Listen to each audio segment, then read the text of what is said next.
नमस्कार दोस्तों। आज अंधा युग के तीसरे अंक का पाठ मैं करने जा रहा हूं, जिसका शीर्षक है अश्वत्थामा का अर्ध सत्य। वैसे तो आप देखिए तो जीवन ही हमारा पूरा अर्ध सत्य है।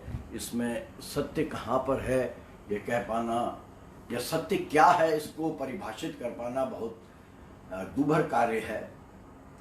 महाभारत की गाथा अपने आप में अद्भुत है और यदि उसको वर्तमान संदर्भों के साथ जोड़ के देखा जाए तो और आनंद आता है।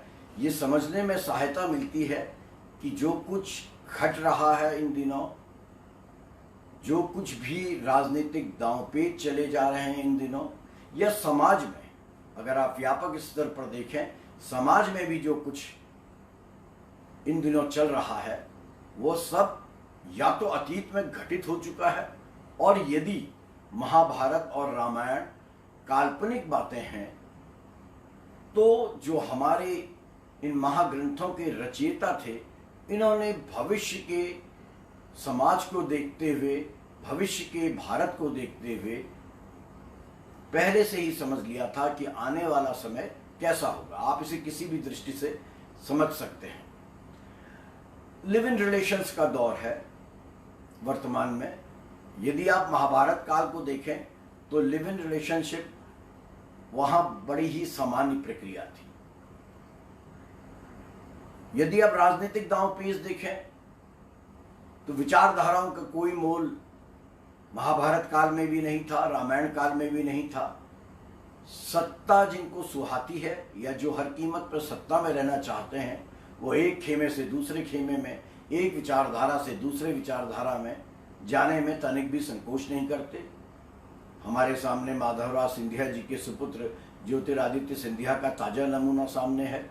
मध्य प्रदेश में उनके चलते कांग्रेस की सरकार गिर गई, भारतीय जनता पार्टी की सरकार बन गई। अगर आप माधवराव सिंधिया जी के सुपुत्र ज्योतिरादित्य सिंधिया साहब के पुराने भाषणों को देखें तो कल्पना भी नहीं कर सकते कि यह व्यक्ति कभी भारतीय जनता पार्टी में जाएगा या भारतीय जनता पार्टी इस महापुरुष को स्वीकारेगी। लेकिन ऐसा हुआ है। आज वो भारतीय जनता पार्टी की राज्यसभा सांसद हैं और शिवराज सिंह चौहान उनकी कृपा के चलते मुख्यमंत्री बन गए। राजस्थान में भी बहुत कुछ उलटफेर चल रही है। महाभारत काल से इसको जोड़कर समझने का आनंद ही अलग है। रश्मि रथी का पाठ करते हुए कई बार मैंने ये बात कही, और अब अंधा युग का जब पाठ कर रहा हूँ धर्मवीर भारती जी की रचना का, तो समझ में आ रहा है कि किस दृष्टि से धर्मवीर भारती जी ने यह नाटक लिखा और बजरिए महाभारत के पात्रों ये समझाने का प्रयास किया कि भविष्य की राजनीति और भविष्य का भारत किस प्रकार का हो सकता है।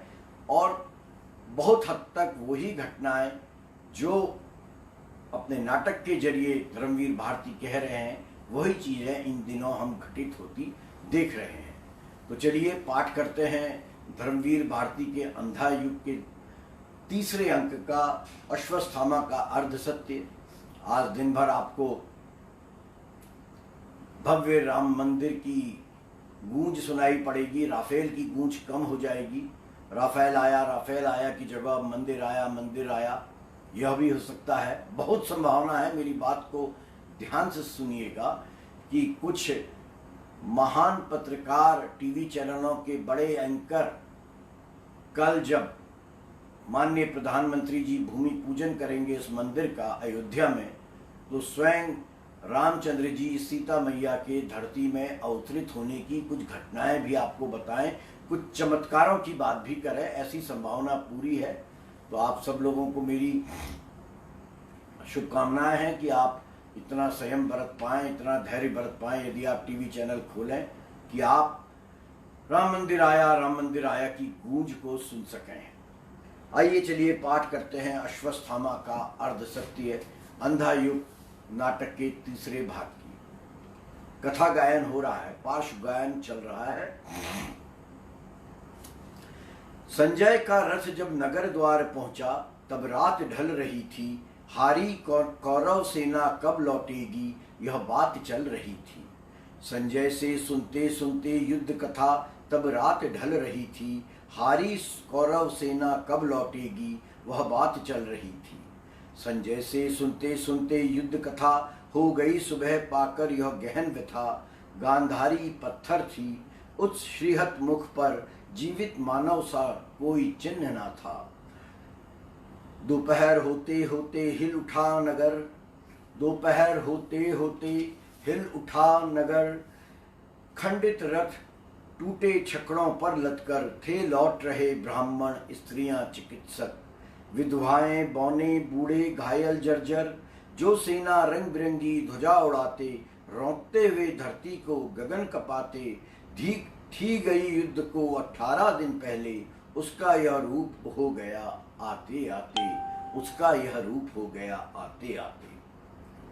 मंच का पर्दा उठता है, प्रहरी खड़े हैं। विदुर का सहारा लेकर धृतराष्ट्र प्रवेश करते हैं। धृतराष्ट्र कह रहे हैं, देख नहीं सकता हूं पर मैं छू छू कर अंग भंग सैनिकों को देखने की कोशिश की।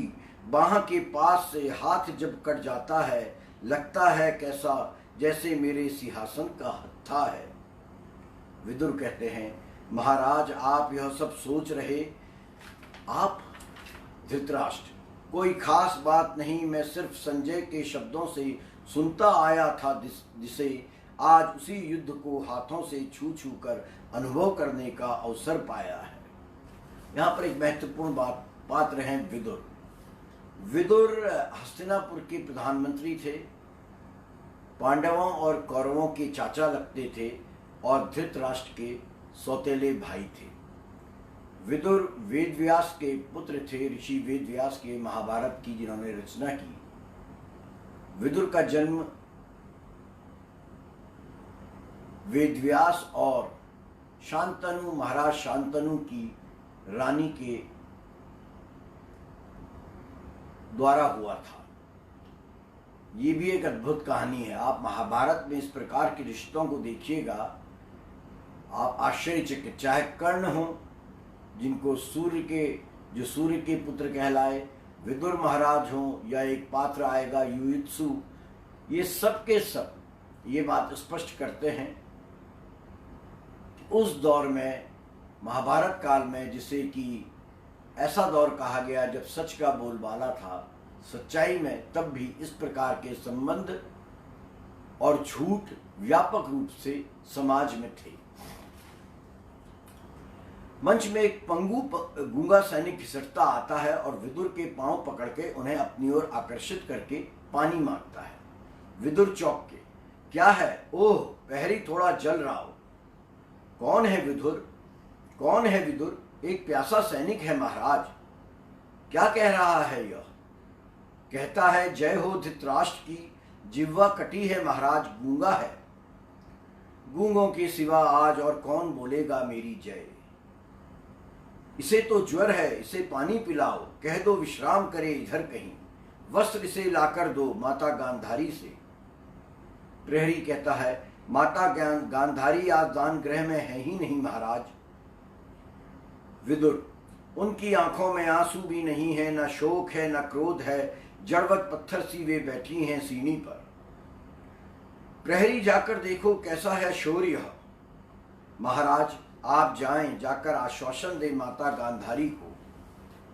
विदुर कहते हैं धृतराष्ट्र से, धृतराष्ट्र, जाता हूं, संजय भी नहीं है वहां, पता नहीं भीम और दुर्योधन के अंतिम द्वंद्व युद्ध का वह क्या समाचार लाए आज। शोर बढ़ने लगता है। विदुर कहते हैं, महाराज आप जाएं, कैसा है शोर यह, फैल गया पूरे नगर में अचानक आतंक त्रास। विदुर, प्रहरी क्या बात है?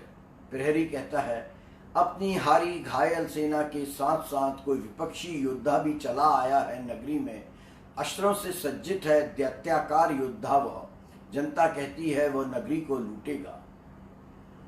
विदुर कहते हैं, छी, यह सब मिथ्या है, मैं खुद जाकर उसको देखूंगा, रक्षा करो तुम राज्य कक्ष की। अब प्रहरी आपस में बातचीत कर रहे हैं। क्या तुमने देखा अपनी आंखों से उस योद्धा को? मानवी है वो, रूप धारण करता है नित नए नए, बंद कर दिया जब रक्षण गढ़ ने नगर द्वार धारण कर रूप एक गिद्ध का उड़कर चला आया और लगा खाने छत पर सोए बच्चों को बंद नगर द्वारों के ऊपर। बंद करो, जल्दी से द्वार पश्चिम के बंद करो, वह देखो क्या है, वह आया, छिपो इधर, छिपो इधर। दोनों प्रहरी अपना कार्य छोड़ के छिप जाते हैं और एक साधारण योद्धा मंच में प्रवेश करता है। यह योद्धा युयुत्सु है। युयुत्सु के बारे में आपको जानकारी होगी। युयुत्सु दुर्योधन का सौतेला भाई था, जिसने जब महाभारत की युद्ध शुरू हुआ उससे पूर्व महाराज युधिष्ठिर ने कौरव पक्ष से अपील करी कि जो भी राजा सत्य के लिए लड़ना चाहता है वह पांडवों की ओर आ जाए। तो युयुत्सु जो दुर्योधन के सौतेले भाई हैं वो तत्काल पाला बदल लेते हैं और पांडवों की ओर चले जाते हैं। युद्ध समाप्ति के बाद अब युयुत्सु का प्रवेश हो रहा है मंच पर। युयुत्सु, डरने में उतनी यातना नहीं है जितना वह होने में जिससे सब केवल भय खाते हों। वैसा ही मैं हूं आज। यह है महल मेरे पिता मेरी माता के, लेकिन कौन जाने यहाँ स्वागत हो मेरा एक जहर मुझे भाले से। प्रहरी कहते हैं ये तो युयुत्सु हैं, पुत्र धृतराष्ट्र के, युद्ध में लड़े जो युधिष्ठिर के पक्ष में। युयुत्सु, मेरा अपराध सिर्फ इतना है, सत्य पर रहा मैं दृढ़। द्रोण भीष्म सबके सब महारथी नहीं जा सके दुर्योधन के विरुद्ध, फिर भी मैंने कहा पक्ष में अर्ध सत्य का नहीं लूंगा। मैं भी हूं कौरव, पर सत्य बड़ा है कौरव वंश से। प्रहरी कहते हैं निश्चय युयुत्सु हैं, लगता है लौटे हैं घायल सेना के साथ। युयुत्सु, मैं भी सह लेता यदि सब उत्सृंखलता दुर्योधन की। आज मुझे इतनी घृणा तो ना मिलती, अपने ही परिवार में माता खड़ी होती बाहां फैलाए, चाहे पराजित ही मेरा माथा होता। विदुर मंच में आते हैं। ढूंढ रहा हूं कब से तुमको युयुत्सु, वत्स अच्छा किया जो तुम वापस चले आओ। प्रहरी जाओ, जाकर माता गांधारी को सूचित करो, पुत्र शोक से पीड़ित माता तुम्हें पाकर शायद दुख भूल जाए। युयुत्सु कहते हैं पता नहीं मेरा मुख भी देखेंगी या नहीं। ऐसा मत कहो, कौरव पुत्रों की इस कलुषित कथा में एक तुम हो केवल, जिसका माथा गौरवोन्नत है। युयुत्सु कटुता से हंसकर कहते हैं इसलिए देखकर मुझे आता बंद कर दिए पट नागरिकों ने। सबने कहा वह है मायावी शिशु भक्षी दैत्याकार गिद्धव्रत। इस पर विषाद मत करो युयुत्सु, अज्ञानी भय डूबे साधारण लोगों से यह तो मिलता ही है सदा उन्हें, जो कि एक निश्चित परिपाटी से होकर पृथक अपना पथ अपने आप निर्धारित करते हैं। प्रहरी के साथ माता गांधारी मंच में प्रवेश लेती हैं। प्रहरी, माता गांधारी पधारी हैं। युयुत्सु चरण छूता है, गांधारी निश्चल खड़ी रहती हैं। विदुर कहते हैं माता ये युयुत्सु हैं, चरण छू रहे हैं, इनको आशीष दो। गांधारी कुछ क्षण चुप रहती हैं। पूछो विदुर से कुशल से हैं। बेटा भुजाएं ये तुम्हारी पराक्रम भरी थकी तो नहीं अपने बंधुजनों का वध करते करते। पांडवों के शिविरों के वैभव के बाद तुम्हें अपना नगर तो श्रीहत लगता होगा। चुप क्यों हो, थका हुआ होगा यह। विदुर से फूलों की शैया दो, कोई पराजित दुर्योधन नहीं है वह, सोए जो जाकर सरोवर की कीचड़ में। चुप क्यों है विदुर यह, क्या मैं माता हूं इसके शत्रुओं की इसलिए। जाने लगती हैं। विदुर कहता है माता यह तुम्हें शोभा नहीं देता, माता तुम्हें यह शोभा नहीं देता। युयुत्सु अब कह रहे हैं यह क्या किया, मां ने यह क्या किया। विदुर, अच्छा था यदि मैं कर लेता समझौता असत्य से, लेकिन वह कोई समाधान तो नहीं था समस्या का। कर लेते यदि तुम समझौता असत्य से तो अंदर से जर्जर हो जाते। युयुत्सु कहते हैं अब यह मां की कटुता घृणा प्रजाओं की क्या मुझको अंदर से बल देगी। अंतिम परिणति में दोनों जर्जर करते हैं, पक्ष चाहे सत्य का हो अथवा असत्य का। मुझको क्या मिला विदुर, मुझको क्या मिला। शांत हो जाओ युयुत्सु और सहन करो, गहरी पीड़ाओं को गहरे में वहन करो।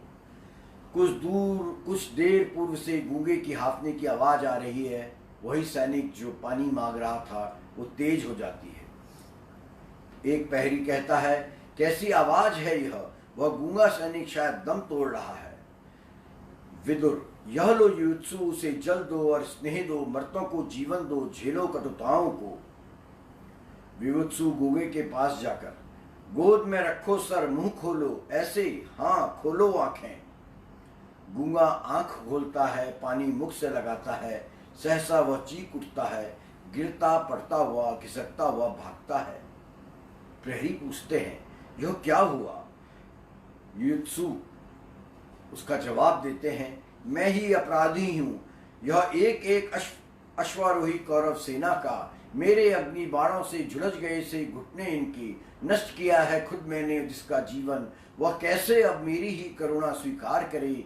मेरी यह परिणति है, स्नेह भी अगर मैं दूं तो वह स्वीकार नहीं औरों को। व्यास ने कहा मुझसे, कृष्ण जिधर होंगे जय भी उधर होगी। जय है यह कृष्ण की जिसमें मैं वधिक हूँ, मात्र वंचित हूँ, सबकी घृणा का पात्र हूँ। विदुर कहते हैं, आज इस पराजय की सेवा में पता नहीं जाने क्या झूठा पड़ गया कहाँ। सबके सब कैसे उतर आए अपनी धुरी से आज, एक एक कर सारे पहिए हैं उतर गए जिससे, वह बिल्कुल निकम्मी धुरी तुम हो, क्या तुम हो प्रभु? सहसा जोर से चीखने की अंतर्नाद की आवाज आती है। युत्सु कहते हैं, यह क्या हो रहा है विदुर? विदुर प्रहरी को आज्ञा देते हैं कि जाओ देख कर आओ क्या हो रहा है। प्रहरी बाहर जाता है और वापस आकर कहता है, संजय यह समाचार लाए हैं।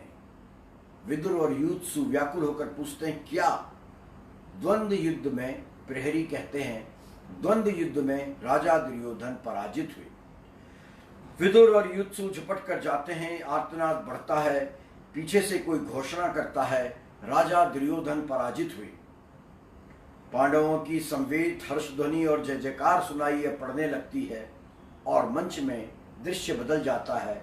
वनपथ का दृश्य है, धनुष चढ़ाए भागते हुए कृतवर्मा और कृपाचार्य आते हैं।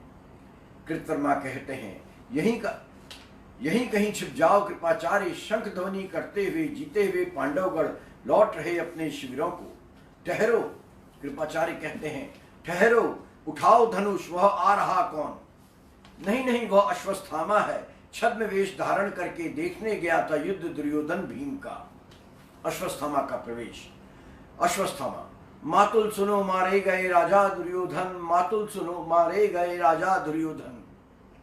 कृपाचार्य, छिप जाओ, पांडवों से होकर पथिक। क्रोधित बलराम इधर को आते हैं, कृष्ण भी साथ में हैं, उनके साथ सुनो ध्यान देकर। बलराम और कृष्ण मंच में प्रवेश कर रहे हैं और उनकी वार्तालाप चल रही है। बलराम कह रहे हैं, ध्यान देकर सुनो। नहीं नहीं नहीं, तुम कुछ भी कहो कृष्ण, निश्चय ही भीम ने किया अन्याय आज, उसका अधर्म वार अनुचित था। कृपाचार्य आप और छुपे हुए जो हैं कृतवर्मा के साथ हल्के से कहते हैं, जाने क्या समझा रहे हैं कृष्ण को बलराम। बलराम की फिर आवाज आती है, पांडव संबंधी हैं तो क्या कौरव शत्रु थे? मैं तो आज बता देता भीम को, पर तुमने रोक दिया। जानता हूं मैं तुमको शैशव से, रहे हो सदा मर्यादाहीन कूट बुद्धि। बलराम कृष्ण के बड़े भाई अपने छोटे भाई से जो कह रहे हैं उसका मर्म समझिए। पांडव संबंधी हैं तो क्या कौरव शत्रु थे? मैं तो आज बता देता भीम को, पर तुमने रोक दिया। जानता हूं मैं तुमको शैशव से, रहे हो सदा मर्यादाहीन कूट बुद्धि। कृपाचार्य धनुष रखते हुए उधर मुड़ गए दोनों। अश्वत्थामा, रख दो शस्त्र, पागल हुए हो क्या? कुछ भी मर्यादा बुद्धि तुम में नहीं शेष किया। अश्वत्थामा कहते हैं, सुनते हो पिता, मैं इस प्रतिहिंसा में बिल्कुल अकेला हूं। तुमको मारा धृष्टद्युम्न ने अधर्म से, भीम ने दुर्योधन को मारा अधर्म से। दुनिया की सारी मर्यादा बुद्धि केवल इस निपट अनाथ अश्वत्थामा पर ही लादी जाती है। कृपाचार्य कहते हैं, बैठो, इधर बैठो वत्स, हम सब हैं तुम्हारे साथ इस प्रतिहिंसा में, किंतु यदि छिपकर आक्रमण के सिवा कोई दूसरा पथ निकल आए तो? अश्वत्थामा, दूसरा पथ? पांडवों ने क्या कोई दूसरा पथ छोड़ा है? पांडवों की मर्यादा मैंने आज देखी द्वंद्व युद्ध में, कैसे अधर्म युक्त वार से दुर्योधन को नीचे गिरा दिया भीम ने। टूटी जांघों, टूटी कोहनी, टूटी गर्दन वाले दुर्योधन के माथे पर रख पांव पूरा बोझ डाले हुए भीम ने बाहें फैलाकर पशुवत घोर नाद किया। कैसे दुर्योधन की दोनों कनपट्टियों पर दो दो नसें सहसा फूली और फट गईं। कैसे होठ खिंचाए, टूटी हुई जांघों में एक बार हरकत हुई। आंखें खोल दुर्योधन ने देखा अपनी प्रजाओं को। कृपाचार्य कहते हैं, बस करो अश्वत्थामा, शायद तुम्हारा ही पथ एकमात्र संभव पथ है। अश्वत्थामा फिर कहते हैं, मातुल फिर तुमको शपथ है, मत देर करो, शायद अभी जीवित है दुर्योधन, उनके सम्मुख मुझको घोषित करा दो तुम सेनापति, मैं पथ ढूंढूंगा प्रतिशोध का। कृपाचार्य, चलो कृतवर्मा तुम भी चलो। नहीं, मुझे रहने दो, जाओ तुम। कृपाचार्य और अश्वत्थामा दुर्योधन को देखने के लिए निकल पड़ते हैं। अब कह रहे हैं, मोनोलॉग कर रहे हैं, चले गए दोनों, कायर नहीं हूं मैं, दुख है मुझे भी दुर्योधन की हत्या का, किंतु यह कैसा विभत्स आडंबर है, हड्डी हड्डी जिसकी टूट गई है, वो हारा हुआ दुर्योधन करेगा नियुक्त इस पागल को सेनापति, जिसकी सेना में है शेष बचे केवल दो बूढ़े, कृपाचार्य और कायर कृतवर्मा। यह है अक्षोहिणी कौरव सेना की परिणति, जाने दो कृतवर्मा, मौन रहो, पक्ष लिया है दुर्योधन का तो अपनी अंतिम सांसों तक निर्वाह करो। अकेले कृपाचार्य वापस प्रवेश लेते हैं। आ गए कृपाचार्य। देख नहीं सका मैं और कुछ देर वह भयानक दृश्य, कोटर से झांक रहे थे दो खूंखार गिद्ध, इस झाड़ी से उस झाड़ी में थे घूम रहे, गीदड़ और भेड़िए जीभें निकाले लोलुप नेत्रों से देखते हुए अपलक राजा दुर्योधन को। कृतवर्मा व्यंग्य से कहते हैं, फिर कैसे सेनापति अश्वत्थामा का अभिषेक हुआ। कृपाचार्य बोले, वे कृपाचार्य तुम हो विप्र, यहाँ जल नहीं, यहाँ श्वेत जल से ही कर दो अभिषेक वीर अश्वत्थामा का। कैसे उठाऊं हाथ अपना आशीष को, झूल गई हैं बाहें कंधों के पास से, मैंने निर्जीव हाथ उनका उठाया आशीर्वाद मुद्रा में, किंतु घोर पीड़ा से आशीर्वाद के बजाय हृदय वितारक स्वर में वे चीख उठे। अश्वत्थामा प्रवेश करता है। पर जीवित रहेंगे वे, उन्होंने कहा है अश्वत्थामा, जब तक प्रतिशोध का ना दोगे संवाद मुझे, तब तक जीवित रहूंगा मैं, चाहे मेरे अंग अंग ये सारे वन पशु चबा जाएं। सुनते हो कृतवर्मा, कल तक मैं लूंगा प्रतिशोध, सेना यदि छोड़ जाए तब भी अकेला मैं। कृतवर्मा लेटते हुए, मैं भी तुम्हारे साथ हूं सेनापति, और सो जाते हैं। कृपाचार्य, अब तो कम से कम विश्राम हमें करने दो। अश्वत्थामा बिल्कुल नए जोश में कहते हैं, सो जाओ आज रात सैनिकगण, कल सेनापति अश्वत्थामा बतलाएगा तुमको क्या क्या करना है। सब सो जाते हैं। अश्वत्थामा अकेला पहरा दे रहा है। कितना सुनसान हो गया है वन, जाग रहा हूं केवल मैं ही यहाँ, इमली के, बरगद के, पीपड़ के पेड़ों की छायाएं सोई हुई हैं। स्टेज पर धीरे धीरे गहरा अंधकार होने लगता है। वन में सियारों का रोदन, पशुओं के भयानक स्वर सुनाई पड़ते हैं। केवल अश्वत्थामा के टहलने का आभास होता है। सहसा ककर्ष कौवे का स्वर, और दाईं ओर से बिल्कुल काले काले कपड़े पहने कौवे की मुखाकृति का एक नर्तक शिशु आता है, पंख खोलकर मंडराता है। अश्वत्थामा इधर उधर टहल रहे हैं। वो कौवे को देखते हैं, सावधान होते हैं। कौवा उन पर पंजे तेज करके पंख फड़फड़ाकर आक्रमण कर देता है। अश्वत्थामा कौवे का पंख काट देते हैं और उसके बाद उल्लास में चिल्ला रहे हैं, मिल गया मातुल, मुझे मिल गया। दोनों योद्धा कृतवर्मा और अश्वत्थामा उठ के बैठ जाते हैं। कृतवर्मा घबरा कर तलवार खींच लेता है। क्या मिल गया वत्स? मातुल, सत्य मिल गया बर्बर अश्वत्थामा को। यह घायल कटा हुआ पंख। अश्वत्थामा, जैसे युधिष्ठिर का अर्ध सत्य घायल और कटा हुआ। कृपाचार्य, तुम कहां जा रहे हो? पांडव शिविर की ओर। नींद में निहत्ते अचेत पड़े होंगे सारे विजयी पांडवगण। अभी इस रात हाँ बिल्कुल, अभी वे सब अभी अकेले हैं। कृष्ण गए होंगे हस्तिनापुर गांधारी को समझाने, इससे अच्छा अवसर आखिर मिलेगा कब। कृतवर्मा, यह सेनापति का आदेश है। अश्वत्थामा, तुमने कहा था नरो वा कुंजर की भांति मैं केवल पदाघातों से चूर करूंगा धृष्टद्युम्न को, पागल कुंजर से कुचली कमल कली की भांति छोड़ूंगा नहीं उत्तरा को भी, जिसमें गर्भित है अभिमन्यु पुत्र पांडव कुल का भविष्य। कृपाचार्य कहते हैं, नहीं नहीं, यह नहीं होने दूंगा। अश्वत्थामा, होकर रहेगा यह, साथ नहीं दोगे तो अकेले मैं जाऊंगा। कृपाचार्य पीछे से कहते हैं, रुको रुको, सोचो अश्वत्थामा। लेकिन अश्वत्थामा चले जाता है पांडवों को छल पूर्वक मारने के लिए। कल इसका अगला भाग पंख पहिए और पट्टियां जिसका शीर्षक है उसका पाठ मैं करूंगा। तब तक धैर्य बना के भगवान राम के भव्य मंदिर की जो आधारशिला कल रखने जा रही है, न्यूज़ चैनलों में उस मंदिर के बारे में, एक एक ईंट के बारे में, कार्यक्रम के बारे में, किस प्रकार भगवान राम की अयोध्या को सजाया जा रहा है, इसकी प्रतिपल जानकारी आपको चैनल देते रहेंगे। साइड में छोटी खबर के रूप में कोरोना की बढ़ती महामारी के बारे में भी आपको बताया जाएगा, मगर अब कोरोना टीआरपी के हिसाब से बेकार है, तो वक्त इस समय टीआरपी की दृष्टि से भगवान राम के भव्य मंदिर का है। जो लोग यह प्रश्न पूछने की मूर्खता कर रहे हैं कि इतने हजारों करोड़ से मंदिर बनाने के बजाय यदि हेल्थ इंफ्रास्ट्रक्चर को सरकार ठीक करती तो ज़्यादा बेहतर नहीं होता। ऐसे लोगों को, ऐसे मित्रों को मेरी सलाह है कि अब राम राज्य आने को है। राम मंदिर के आधारशिला रखने का मतलब है भगवान राम के राम राज्य की स्थापना रखना, और जिस वक्त मंदिर पूरा हो जाएगा, अगले चुनाव आने तक लोकसभा के, तब तक मान के चलिएगा, आशा करके चलिएगा कि राम राज्य आ चुका होगा।